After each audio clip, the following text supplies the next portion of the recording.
कल्याण पूर्व भागात 23 डिसेंबरच्या दिवशी एका अल्पवयीन मुलीचं अपहरण करून तिच्यावर लैंगिक अत्याचार करण्यात आले। त्यानंतर तिची हत्या करून तिचा मृतदेह बाबगाव परिसरात फेकण्यात आला। या प्रकरणात आरोपी विशाल गवळीला पोलिसांनी अटक केली। त्याला आज पुन्हा न्यायालयात हजर केलं असता आणखी 2 दिवसाची पोलीस कोठडी सुनावण्यात आली आहे। विशाल गवळी आणि त्याच्या पत्नीला पोलीस कोठडी सुनावण्यात आली आहे। या घटनेने एकच खळबळ उडाली होती, ज्यानंतर आरोपीला फाशी द्या अशी मागणी करण्यासाठी मूकमोर्चाही काढण्यात आला। त्याचप्रमाणे आज कल्याणमधील रहिवाशांनी मोर्चा काढला आणि सदर आरोपीला फाशी देण्यात यावी अशी मागणी केली।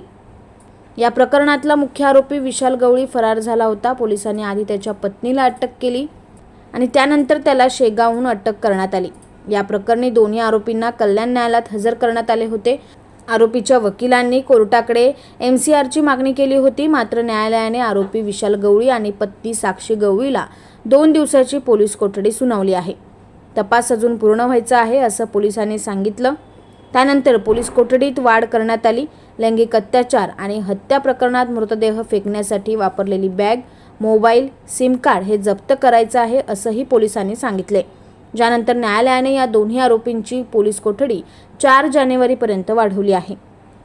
आरोपीच्या वकिलांनी तपास शिल्लक राहिल्याने जामीन दिला जावा अशी मागणी केली होती, मात्र न्यायालयाने ही मागणी फेटाळली आहे। तसंच आरोपीचे वकील यांनी बदलापूर प्रकरणासारखा आरोपीचा एन्काउंटर होऊ शकतो अशी भीती व्यक्त केली। त्यामुळे त्यांच्या नातेवाईकांना संपर्कात राहू द्या अशी मागणी केली। कोर्टाने सरकारी वकिलांनी PC मागितली होती तपास कामासाठी। तपास काम ऑलमोस्ट 2 सेकंड PC ही तपास पूर्ण झालेला आहे। CCTV मिळाले, चप्पल मिळाली, मैताची जीन्स पॅन्ट होती ती तपास कामाचं, ते सगळं मिळाले। फक्त राहिले सिम कार्ड जे त्यांनी कचरा घाटात टाकलेलं असं पोलिसांचं म्हणणं आहे, आणि बॅग जे खाडीमध्ये टाकले कोणत्या पाण्याच्या। तर त्या कारणासाठी कोर्टाने 2 दिवस PC दिली आहे, 4 तारखेपर्यंत।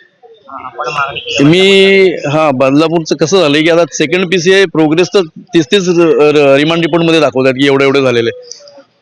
अक्षय शिंदे जसं एन्काउंटर झालं होतं की तपास कामामध्येच त्याचं एन्काउंटर केलं होतं। आता ते फेक आहे किंवा खरं आहे ते तपासामध्ये निष्पन्न होईलच, पण सेम असंच ह्याचं व्हायला नको म्हणून आम्ही कोर्टाला अर्ज दिलाय की ह्याचं कोणीतरी नातेवाईक PC मध्ये ह्याच्या सोबत असलं पाहिजे, पोलीस कस्टडीमध्ये, जोपर्यंत ते पोलिसांच्या ताब्यात आहे तोपर्यंत। पुन्हा फेक एन्काउंटर आणि एकदा ते MCR झालं किंवा कोर्टाच्या ताब्यात गेले, जेलला गेले की मग।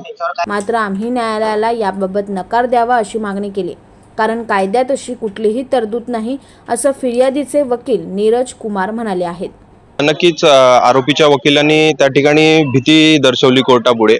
आमच्या म्हणजे आरोपीच्या सुरक्षेच्या दृष्टिकोनातून ज्या पद्धतीने अक्षय शिंदे बदलापूरचा आरोपी त्याची एन्काउंटर करण्यात आली, त्याच पद्धतीने विशाल गवळीचा देखील करण्यात येऊ शकतो अशी भीती दर्शवत त्यांनी कोर्टापुढे विनंती केली की त्यांच्या नातेवाईकांना, सुरक्षेच्या दृष्टिकोनातून त्यांच्या नातेवाईकांना त्या आरोपीच्या संपर्कात राहू द्या अशी कोर्टापुढे विनंती केल्यानंतर कोर्टाने त्याला नकार दिलेला आहे, कारण की कायद्यामध्ये त्या प्रकारचं कुठलंही प्रोव्हिजन नाही आहे।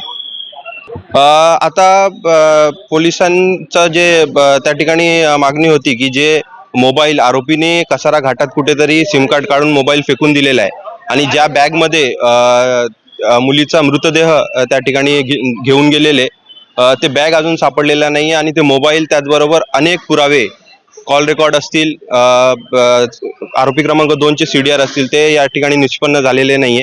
त्यामुळे पोलिसांनी या ठिकाणी PC वाढून मागितलेली आहे। सध्या रिमांडवरती उज्ज्वल निकम साहेब येणार नाही, ट्रायल ज्यावेळेस चालू होईल त्यावेळेस कदाचित ते या ठिकाणी येतील।